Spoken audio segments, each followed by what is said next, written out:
பார்வை கேள்வி கேட்க மாட்டாங்க அப்படின்னு நம்ம எல்லாம் பேசுறது ஒரு பக்கம் இருக்கட்டும்.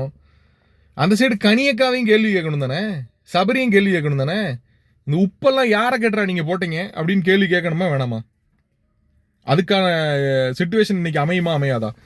ஏன்னா போன வாரம் இவங்க பண்ண விஷயங்கள்ல வந்து கேள்வி கேட்டிருந்தாலே பாதி பேர் அந்த பிரச்சனைகள் இந்த வாரம் பண்ணியிருக்க மாட்டாங்க அப்படின்ற ஒரு கூற்று நமக்கு இருக்கு. ஸோ இன்னைக்கு வந்து கனி அண்ட் டீம் அவங்க பண்ணக்கூடிய விஷயங்களையும் வந்து கேள்வி கேட்கணும் அப்படின்னு நான் நினைக்கிறேன்.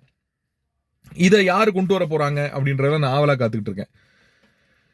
கனியக்கா வந்து ரொம்ப ஈஸியா சில விஷயங்களை பண்ணிட்டு வந்து அதை வந்து ரொம்ப ஈஸியா கடந்து போறது நம்மளால கண்டிப்பா ஏத்துக்க முடியாது மக்களே.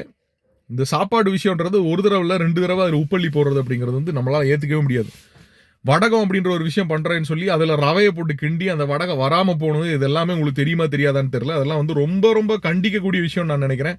இந்த வாரம் கேப்டனா இருந்து அவங்க என்ன பண்ண போறாங்க அப்படின்றத பார்ப்போம் ஒரு சைடு. பட் ஆனால் அவங்க பண்ண தவறுகளை வந்து திருத்தாமையே விட்டோம் அப்படின்னா கேப்டனா இருந்து அவங்க கரெக்டாக செயல்படுவாங்கன்னு எனக்கு நம்பிக்கை இல்லை. ஸோ இன்னைக்கு கனி மற்றும் நம்மளுடைய சபரிநாதன் மற்றும் அந்த டீம்ல இருக்கக்கூடிய எஃப்ஜே இவங்க எல்லாருமே சேர்ந்து பண்ண விஷயங்களுக்கு வந்து தட்டி கேட்கப்படும் அப்படின்னு நான் நினைக்கிறேன். இன்னைக்கு இல்லை அப்படின்னா அதை திருப்பி பண்ண முடியாது அப்படின்னு தோணுது. ஏன் நம்புறேன் அப்படின்னா போன வாரம் விட்ட விஷயங்களை இந்த வாரம் டிஸ்கஸ் பண்றது உண்டு. சில விஷயங்களை இதை நம்ம கண்டிப்பா அட்ரஸ் பண்ணி ஆகணும்னு தோணுச்சு அப்படின்னா கண்டிப்பா அடுத்த வாரம் வந்து அட்ரஸ் பண்ணுவாங்க. அதை விட்டுட்டோம் பேசுறதுக்கு விட்டுட்டோன்றதை காட்ட மாட்டாங்க, அப்படியே பூசி முழுவாங்க. அந்த மாதிரி இந்த வாரம் வந்து கனிக்கு ஒரு டிஞ்சு கொடுக்கறதுக்கு வாய்ப்புகள் இருக்குன்னு எனக்கு தோணுது. உங்களோட கருத்துக்களை கமெண்ட் செக்ஷன்ல பதிவு பண்ணுங்க. ஆனால் கனியும் சபரியும் வந்து திட்டினா வந்து ரொம்ப சந்தோஷப்படக்கூடிய ஒரு நபர் வந்து வீட்டுக்குள்ள இருக்காங்க. அவங்க கண்டிப்பாக சந்தோஷப்பட்டு இந்த வாரம், ஏன்னா அவங்களுக்கு வந்து பயங்கரமான பாராட்டுகள் முதலா சேவ் ஆயிருக்காங்க. இந்த வாரம் வந்து ஆடுன்னு ஆட போறாங்க. அதுதான் கண்டென்ட், அதுதான் நமக்கும் தேவை அவங்களுக்கும் தேவை அப்படின்றத அவங்க புரிஞ்சுக்கிட்டு செயல்படுவாங்க அப்படின்னு நினைக்கிறேன். கருத்துக்களை பதிவிடுங்க.